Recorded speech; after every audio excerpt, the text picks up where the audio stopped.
Selamat pagi. Assalamualaikum warahmatullahi wabarakatuh.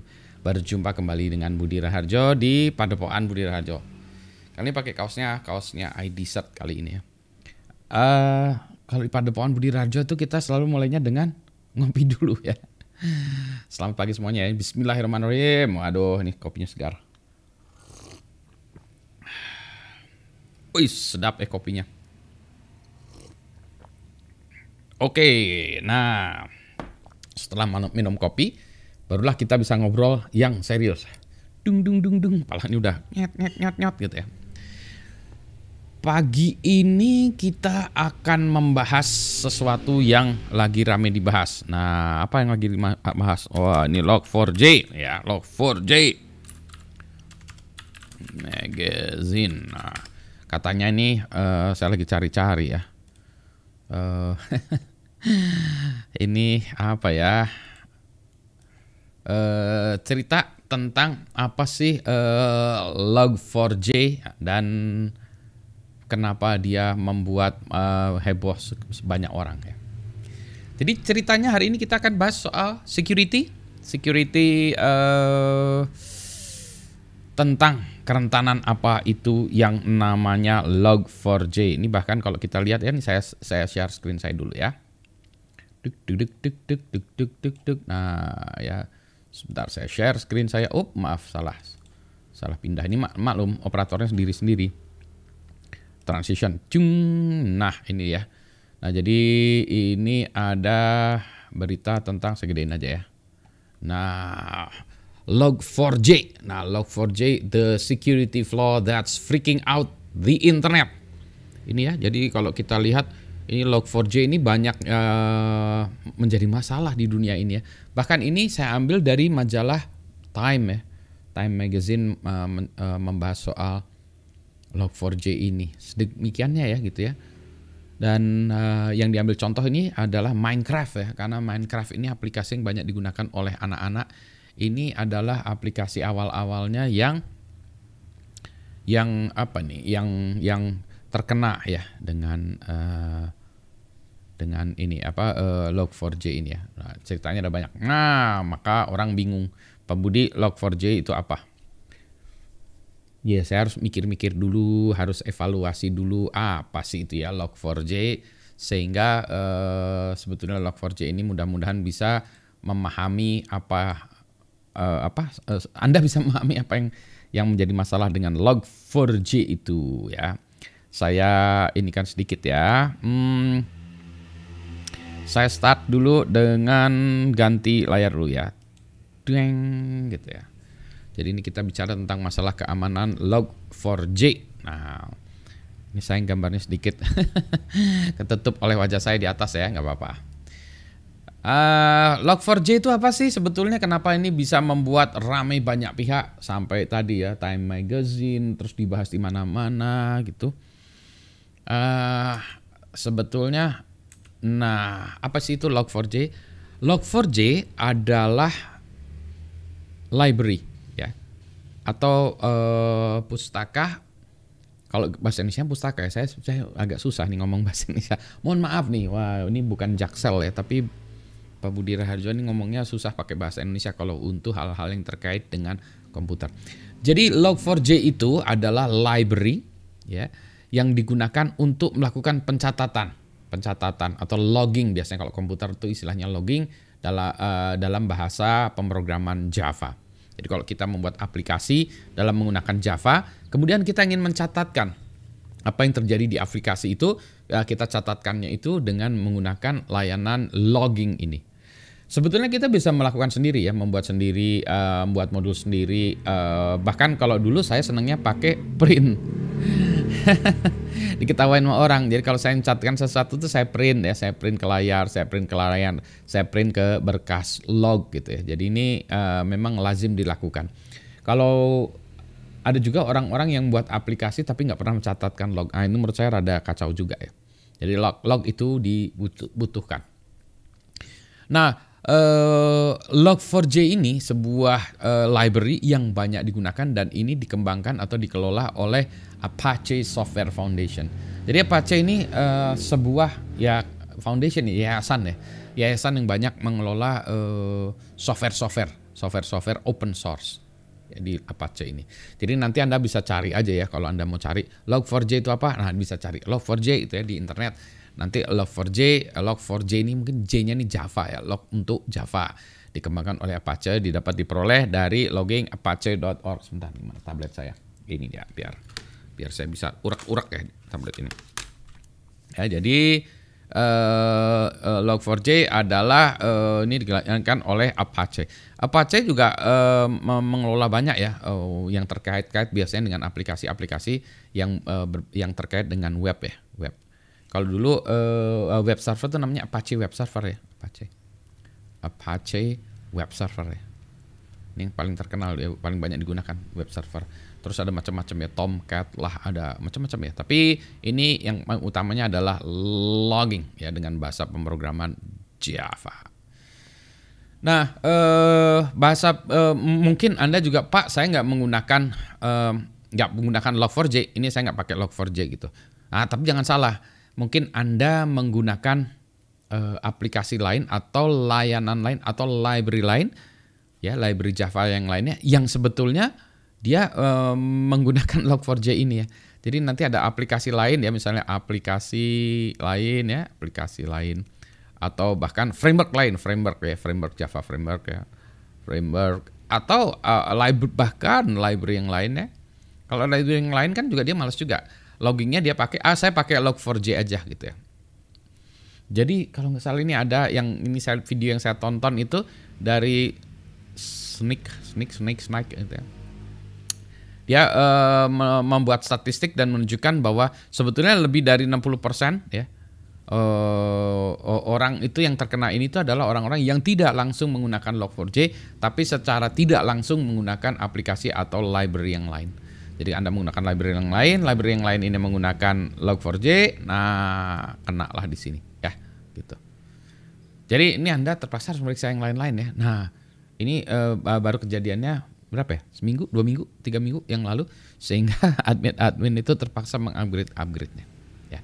Jadi ini Log4j library untuk logging ya. Logging ini bisa di save ke berkas ya, bisa ke file, bisa ke server yang lain, bisa ke sistem logging lain, bisa ke SIEM ya. Kalau Anda pakai security event management ya, SIEM bisa dipakai itu juga ya. Jadi itu ya. Nah, kemudian inti masalahnya apa sih? Inti masalah Log4j nanti saya jelaskan ininya ceritanya lebih detailnya lagi.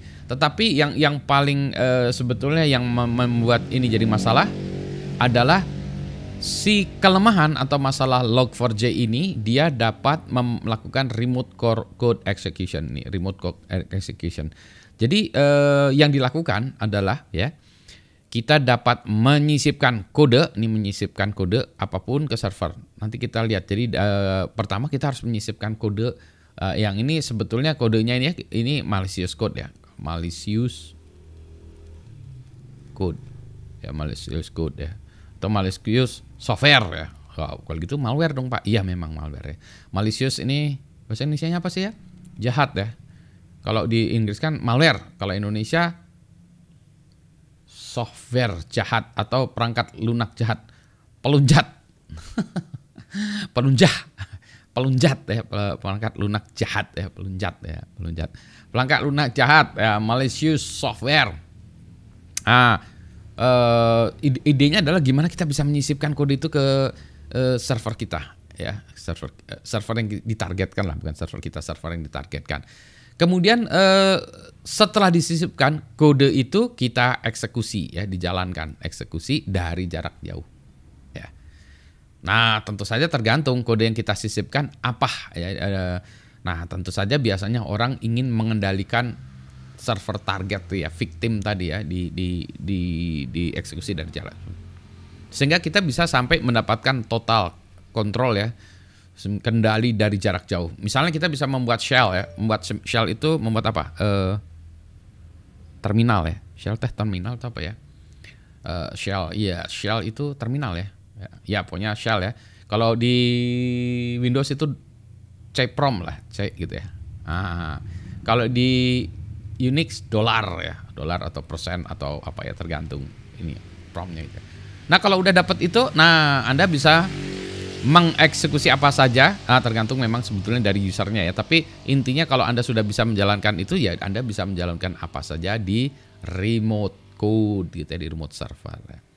Nah, oleh sebab itu ini karena severity-nya ya, tingkat kerentanannya atau ini tinggi, maka ada cara untuk mengukur kerentanan. Jadi kerentanan itu ini kerentanannya kecil, besar segala macam ya.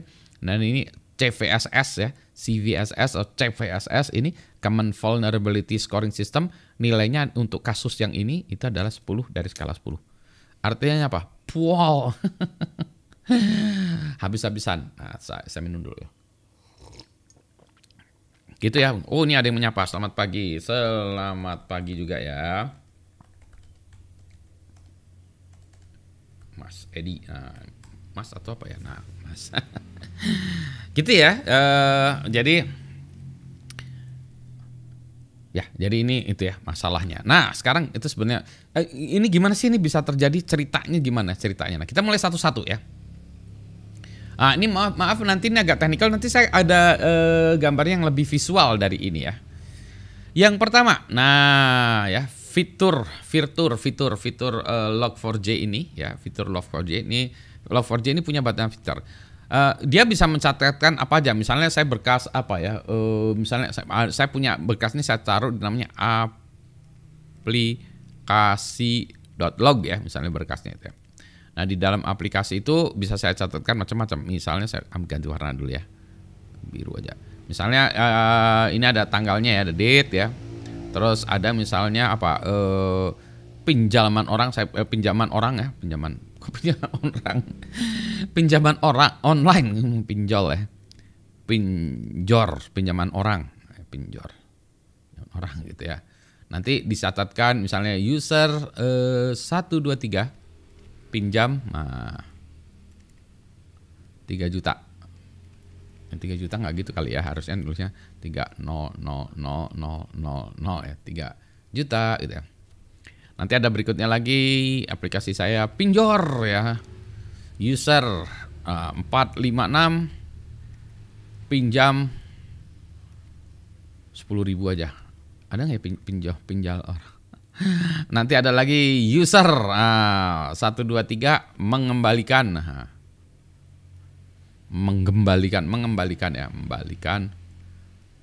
dari 3 juta kembaliin berapa? 1 juta gitu? Mengembalikan 5 juta.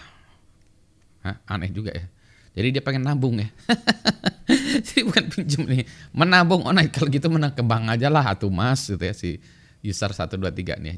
Jadi ini kita bisa catatkan gitu ya. Nah, biasanya kalau log itu catatannya bentuknya kayak gini ya, teks saja. Nah, tetapi salah satu fitur, nih erase mana? Erase all ink ya. Oke ya. Tapi dia bisa mencatatkan macam-macam ya.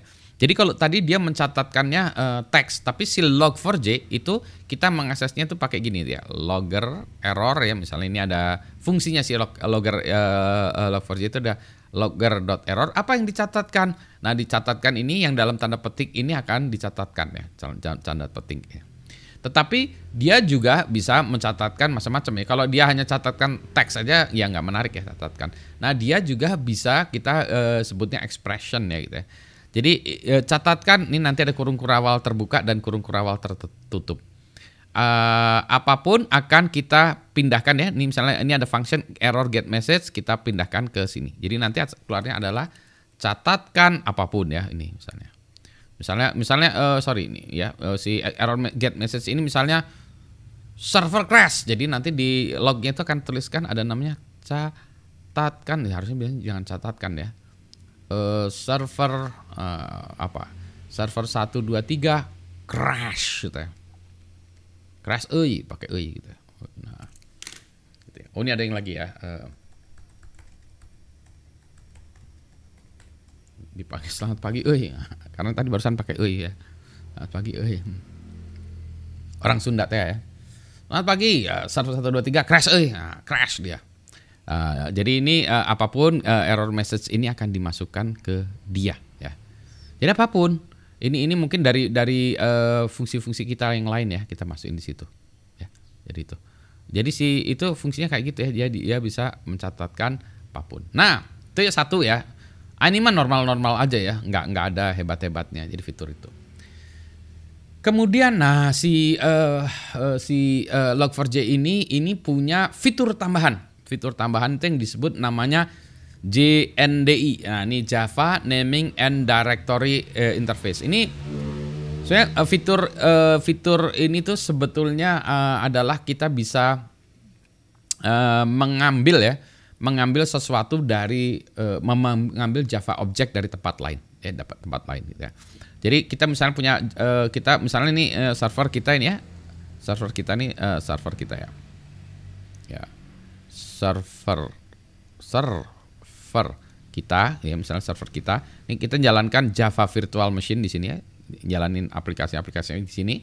Nah, kita juga kadang-kadang punya kode-kode yang kita taruh di server-server kita lagi ya. Ini server ada kode-kode ya atau Java object ya yang kita udah ini dipakai untuk berbagai aplikasi gitu.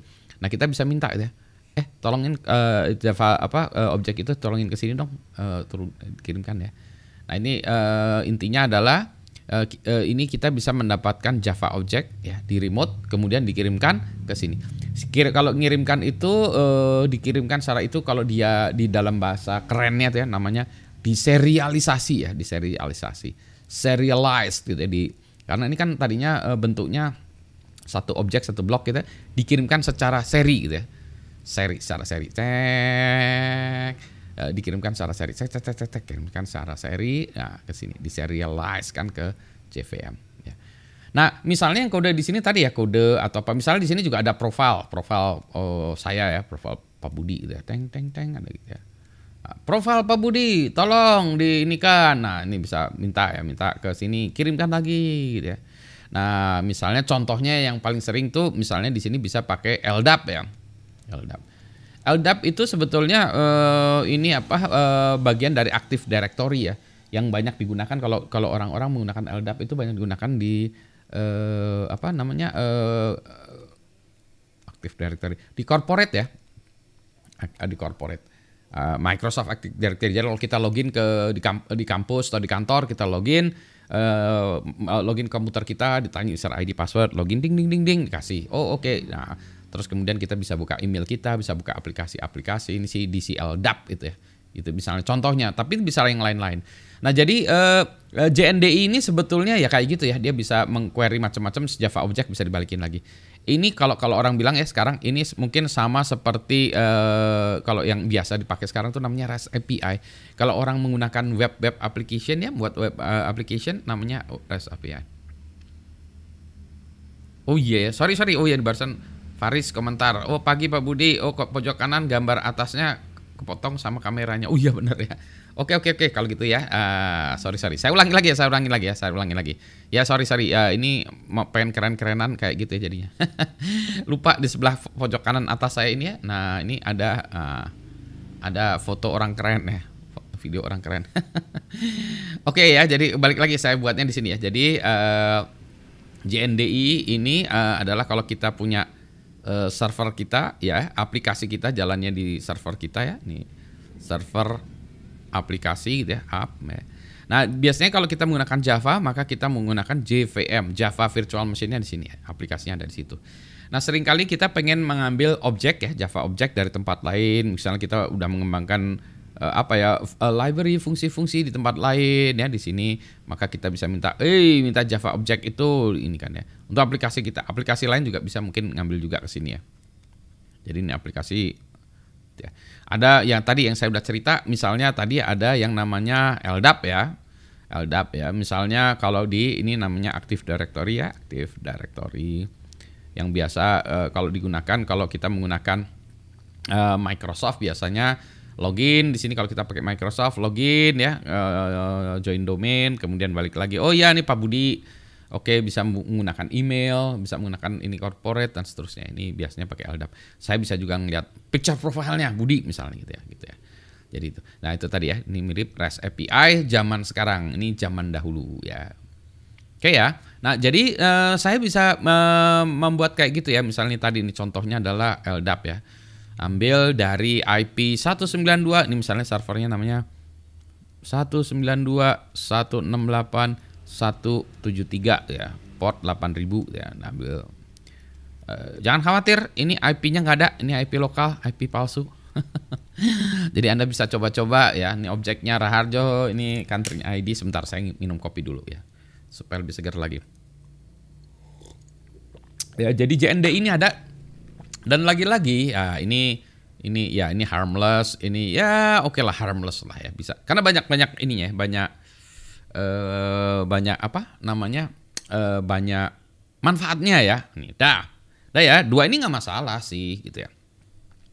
Gak masalah Pak. Oke. Nah sekarang, ini itu ya. Nah sekarang tahun 2013 ada kontributor.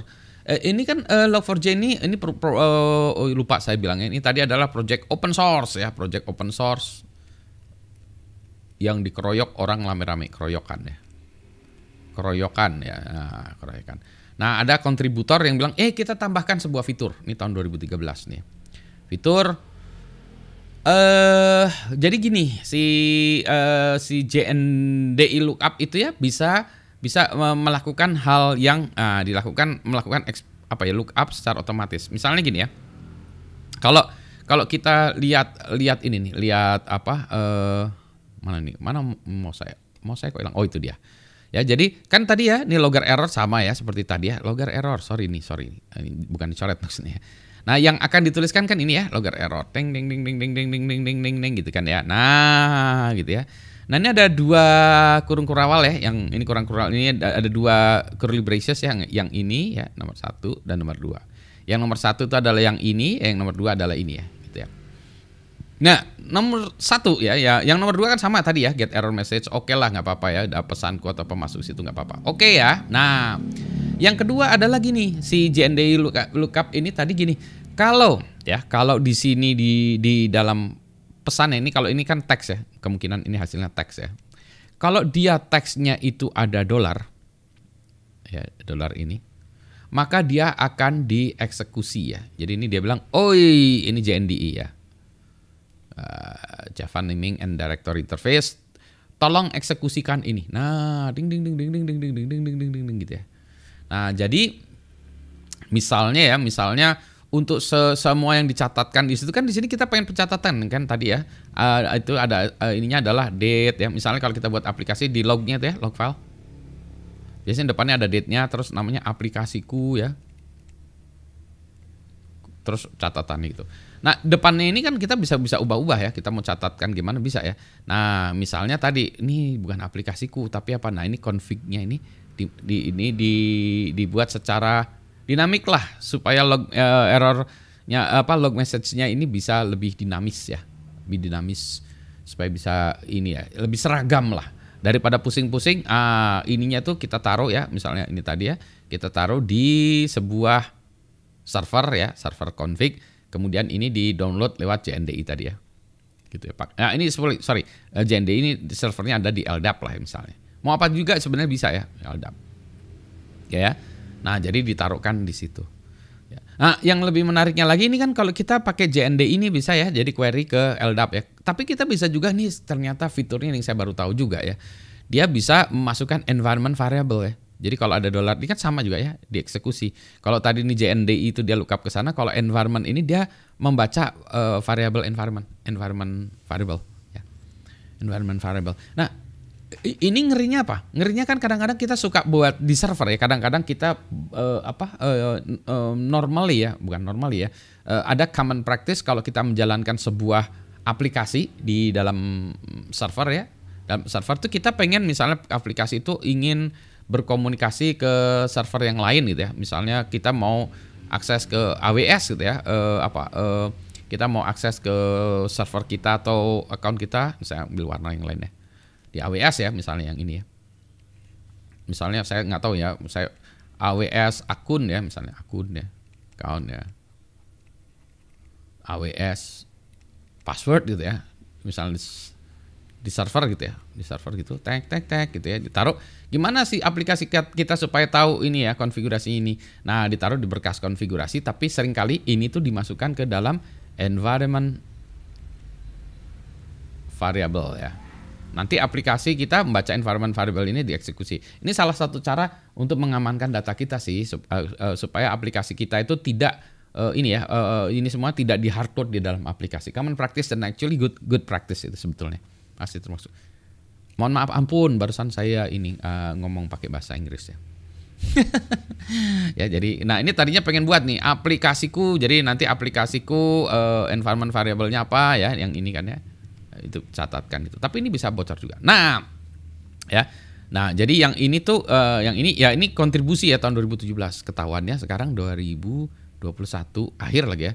Jadi ini sekitar berapa nih, 17 ini 7 8 tahun ya, 8 tahun ada bug itu ya, baru ketahuan sekarang ya. Bugnya baru ketahuan sekarang, gitu ya. Nah jadi ini eksploitasinya gimana sih? Nah eksploitasinya gimana? Kalau kita ingin eksploitasi, nah misalnya kita punya aplikasi ya, di dalam punya aplikasinya itu misalnya kita punya aplikasi website pemerintahan, bisa Pemkot, ya, Pemkot. Bandung First, katanya lagi lama metaverse ya, Bandung First gitu, Bandung First misalnya gitu ya. Di sini ada lapor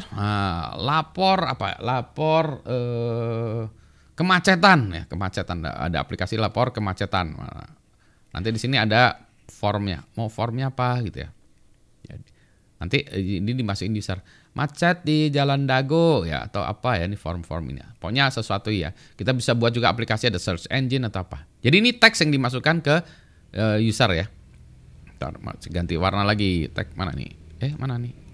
Sorry ya, saya ini. Kadang-kadang ini mouse-nya nggak kelihatan ini. Oke ya, saya ganti yang purple aja. Nah udah ya.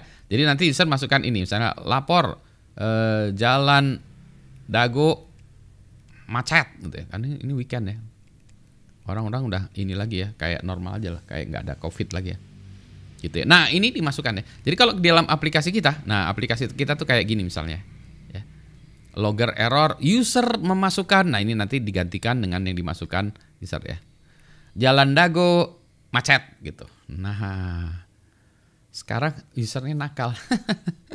Ini yang dimasukkan tuh bukan kata-kata gini, tapi dia misalnya ya, dia masukin aja gini, dolar ya, JNDI ya, LDAP. Nah ini misalnya si usernya ini, penyerangnya ini udah buat ya server penyerang, penyerang gitu ya. Dia udah punya objek jahat ya. Nah dimasukin ke situ, teng gitu ya. Nah dia masuk ke sini, nih kata-kata yang ini, teng, masuk ke sini, jreng. Maka nah ini ya, ini masuk ke sini, deng. Maka ini ketika si logger lihat, oh, dung, ini adalah ini ya, oke, dolar curly, maka dia dieksekusi kan ya, dia masuk ke sini kan tadi ya. Oke, jadi berarti dia masuk ke sini. Oh, itu dia ini ya. Maka objek apapun yang ada di sini itu akan di-download, dimasukkan ke aplikasi kita dan masuk ke JVM kita, ke virtual machine kita, terus dieksekusi. Nah, jadi kita tinggal mendesain objek jahatnya ini apa ya, yang untuk bagian penyerang, dan kita hostingkan di server kita ya. Itu objek jahat. Nah, jadi tadi ya, objek akan diunduh ya, melakukan serialization ya, atau di-download ya, dan akan dieksekusi di JVM server kita gitu ya. Sehingga objeknya apa? Ada orang-orang yang membuat misalnya objeknya apa, sehingga kita objeknya adalah melakukan start shell gitu ya. Sehingga kita bisa misalnya log, ada orang dia for shell ya. Sebentar, motor lewat ini. Kayaknya dia lagi mau log4j ya. Jadi inilah yang akan dilakukannya. Jadi dia akan mendapatkan shell kita, bisa di remote dieksekusi. Gitu ya. Udah jelas ya, mudah-mudahan ya. Sebentar saya balas komentar juga. Berbagi ilmu. Ada yang bilang terima kasih atas berbagi ilmunya. Oke. Ya mudah-mudahan ini jelas ya. Nanti ini videonya akan saya simpan, semoga ini bisa dilihat sama teman-teman yang lain ya. Oke, nah ini ada orang yang membuat ini golf shot dari CH. Sebentar ya, minum dulu ya. Nah, jadi ceritanya adalah kalau attackernya ini memasukkan data tadi lewat form ya, lewat formnya macam-macam lah gitu ya. Jadi ini attackernya melakukan ini ganti warna dulu, ganti warna merah berem ya. Si attacker ini kan masukkan tadi ya, teng gitu ya. Jadi nomor 1 itu ke situ. Oh, yang merah-merah ini itu adalah usulan cara mereka kita mendisable-nya ya. Jadi urusan solusi. Ada banyak cara solusinya. Mungkin belum bisa saya bahas sekarang ya karena ini udah terlalu banyak, terlalu lama kali ya. Enggak ya. Jadi si user tadi memasukkan segala macam ya, masukkan bisa macam-macam. Apakah kadang-kadang kita bisa masukkannya tadi lewat form, tapi ini juga lewat ini bisa juga lewat user agent ya kalau di atasnya ini ya. Kan kadang-kadang si aplikasi itu tidak mencatatkan teks yang kita kirimkan, tapi user agentnya, misalnya dia ada user agentnya dicatatkan ya, di log oleh si server sana gitu ya. Nah, masuk ya. Jadi itu si ini tadi ya masuk ke servernya. Ya. Jadi ini vulnerable servernya si victimnya gitu ya.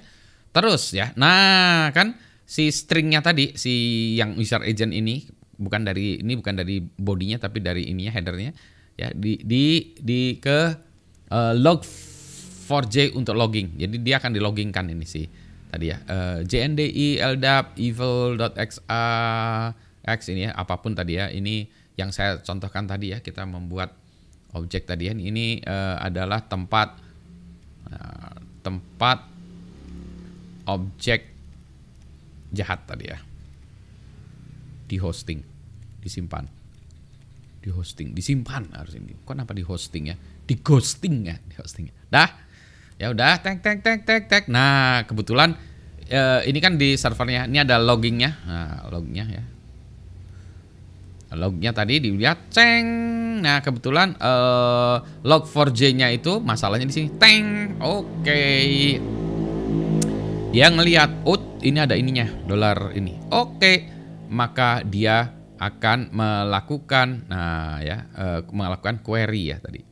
Ya, dia akan melakukan query kepada si tadi ya, kan dia suruh ldap evil lagi ya. Kalau orang Indonesia evil, kalau orang bahasa Inggris evil gitu ya. Nah, ini terus ya. Jadi ini adalah server kita nih. Kita berarti kita itu evil ya. Server orang jahatnya di sini. Jadi ini evil servernya. Di sini ada objek jahat tadi ya. Teng.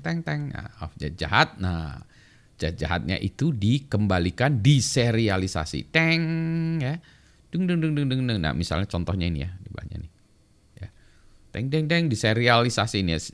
Java serialized data. Ini datanya di sini. Nah, ini isinya objek jahatnya tadi. Dung tes masuk ke server ini tadi ya. Servernya ini kan tadi ada di sini ada JVM-nya tadi ya, JVM. Nah, si JVM-nya ini dia akan mengeksekusi kode ini nih. Ya. Ini kode Java tadi ya. Ini yang objek jahatnya ya.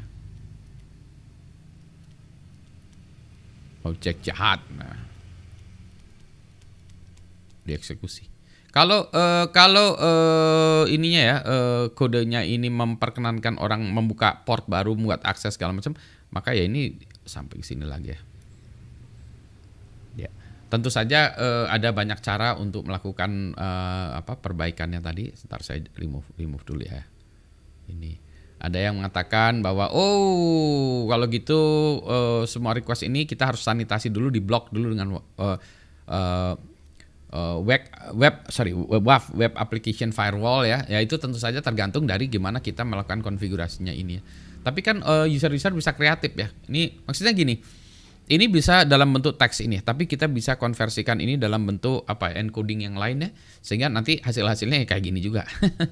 Jadi susah banget ya, tapi bisalah kita melakukan ini. Jadi bisa gitu ya. Dah ya, Mas ini nih. Nah, Yang berikutnya tentu saja solusinya ya karena kita tahu ya Log4j kita ini yang sudah kadaluarsa dan bermasalah, maka kita harus upgrade atau istilahnya patch atau upgrade ya. Problemnya berturut-turut tuh. Nanti patch-nya juga bermasalah. Patch-nya harus di-patch lagi, harus di-patch lagi. Gitu ya, jadi itu ya. Jadi ya tapi harus update. Nah, tapi ada juga kadang-kadang problemnya gini ya. Kita nggak bisa seringkali kita punya aplikasi yang nggak bisa kita upgrade library-nya. Karena kalau ini library-nya di-upgrade, aplikasi nggak cocok dengan Java versi berapa. Wah, udah jadi repot ya. Jadi kita stuck dengan implementasi yang bermasalah. Ya kalau kita pakai sistem Java kuno ya yang masih mau menggunakan Log4j tapi Java kita Java kuno, mau di-upgrade, upgrade-nya nggak ada untuk versi kita. Mampuslah kita. Tapi juga bisa juga ini ya. Jadi ini harusnya bisa tapi tidak serta-merta bisa karena ini harus dilihat juga banyak corporate yang nggak bisa langsung upgrade ya. Harus dicek dulu begitu kita upgrade aplikasinya masih tetap jalan nggak. Bisa juga kalau memang kita nggak perlu JNDI lookups ya, JNDI lookups ini ya disable aja di server sana atau dibatasi kepada server-server yang internal ya. Jadi kalau keluar domain nggak bisa. Jadi ini paling gampang sih di disable. Kecuali memang di Anda itu menggunakan ini JNDI lookups tadi ya. Digunakan fitur itu digunakan secara ekstensif. Nah, yang repot lagi adalah kalau yang ini ya, ini kalau kita menggunakan Log4j langsung ya. Tapi kalau kita menggunakan aplikasi atau framework atau library punya orang lain ya. Nah, yang mana mereka punya itu ya. Nah, berarti library-nya ini misalnya sangat menggunakan JNDI ya. Wah, mampuslah kita ya. Jadi ini tidak bisa bukan sebuah option. Jadi kita nunggu update dari si library-nya ini ya. Nah, nanti ada daftarnya juga ya. Ini harusnya saya update slide-nya untuk menunjukkan daftar aplikasi-aplikasi atau library yang terkena. Ya gitu. Yang di sini mah udah nggak bisa ya. Udah ini ya. Yang ini tadi disable Log4j kalau Anda nggak butuh ya. Biasanya butuh kalau nggak butuh. ya kalau nggak butuh nggak dipakai nggak apa-apa ya. Kata orang-orang saya nggak akan bermasalah karena saya nggak pernah logging. Ya nggak bakalan kena. Tapi itu bad practice ya, jangan bangga ya. Ini juga disable remote code base. Jadi kalau remote tadi ya, yang remote kode-kodenya itu ya, yang kalau kita downloadnya jangan dari remote ya. Misalnya domain saya adalah victim CA gitu ya. Ya victim CA. Jadi semuanya tuh dari domain saya, nggak boleh dari domain-domain yang lainnya, bisa kayak gitu ya. Gitu ya. Ini ada sorry. Oh baru tahu ada GoPlay ya. Ada yang baru tahu GoPlay.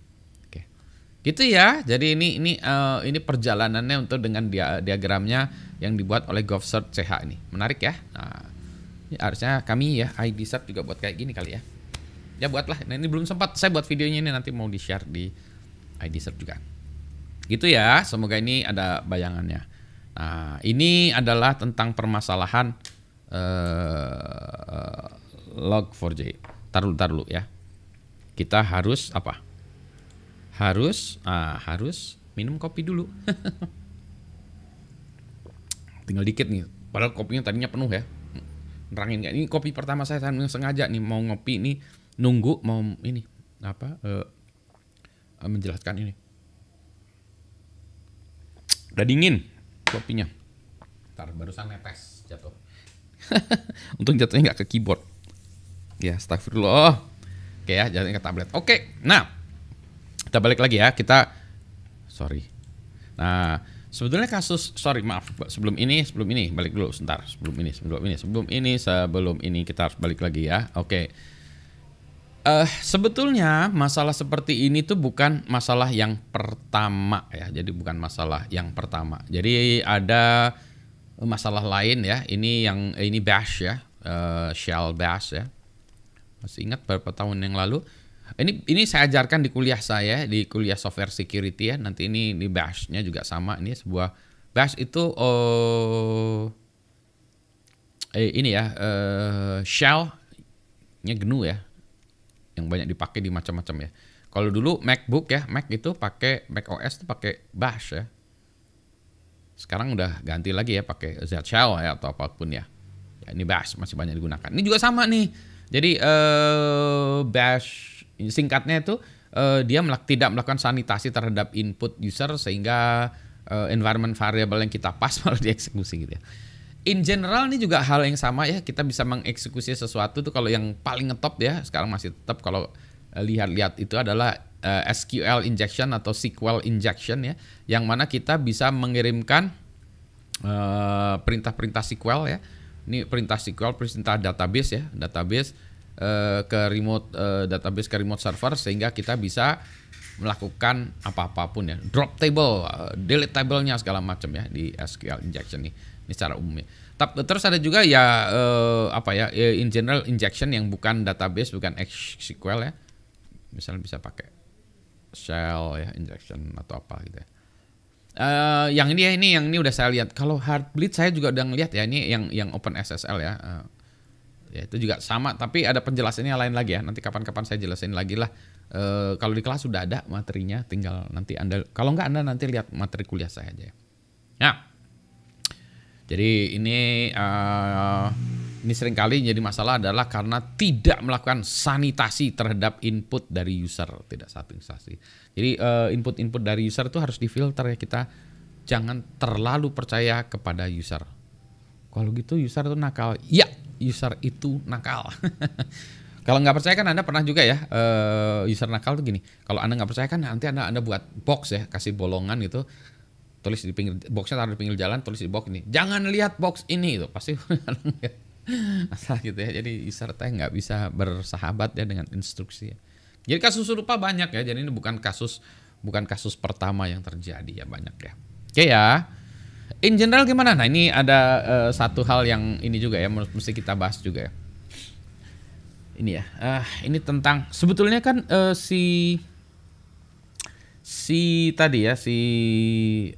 Log4j ini adalah program open source.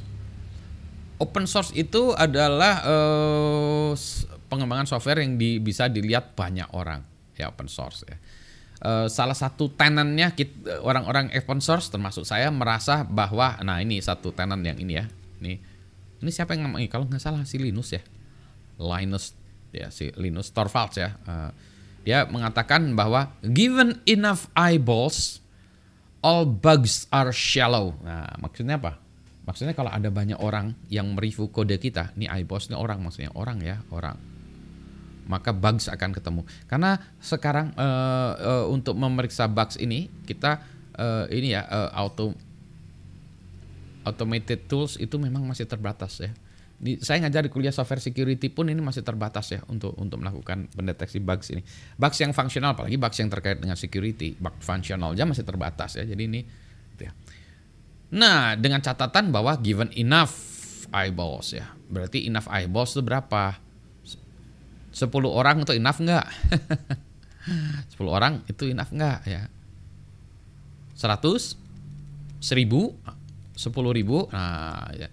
Kalau orangnya banyak, memang orang akan melihat kode-kode itu. Kalau kodenya gampang dibaca, maka kalau ada coding itu harus mudah dibaca ya oleh orang lain ya, karena supaya bisa di-review. Tujuannya begitu ya. Given in a while, all bugs are shallow ya. Jadi harus banyak. Ya. Jadi ini berarti harusnya orangnya itu harus banyak ya, meskipun definisi kita banyak itu berapa ya? Banyak itu anaknya bebek kalau orang Jawa bilang. Banyak ya. Oke ya. Jadi open source itu adalah kode dapat dilihat oleh siapa saja dengan harap dapat bantu pengenalnya. In reality, pada kenyataannya hanya beberapa orang yang berkomitmen untuk mengelola proyek-proyek open source yang gede-gede ini gitu ya. Pada kenyataannya itu. Pertanyaan sekarang gini, Anda pernah ikutan komite program open source nggak yang untuk publik ya? Dan Anda maintainingnya gimana? Maintainnya berapa orang ya sistemnya? Anda kelola sendiri atau rame-rame dibuka dengan pihak? Anda ikut yang lain-lainnya nggak gitu ya? Jadi ini kalau ini bodorannya, ini bodoran ininya komiknya gitu ya. Jadi ini ada all modern digital infrastructure ya. Aduh macam-macam ya, ini ada gini-gini ya. Terus tapi di bawahnya ini dia a project some random person in Nebraska has been thanklessly maintaining since 2003. Nah itu kejadiannya gitu ya. Jadi ini ternyata developernya atau pengembangnya hanya satu orang.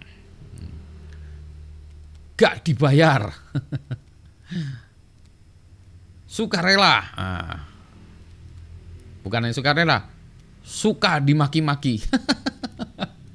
Ya kalau kayak gini kan ya, wah, ini ya sekarang kalau lagi ini, wah ini pengembang Log4j gimana segala macam, wah gini-gini. Aduh, Mak, Anda itu ikut kontribusi enggak? Makanya jangan marah-marah. Satu orang kontribusi, Pak saya nggak bisa coding. Ya baca dokumentasinya, bantu dokumentasinya, lihat-lihat.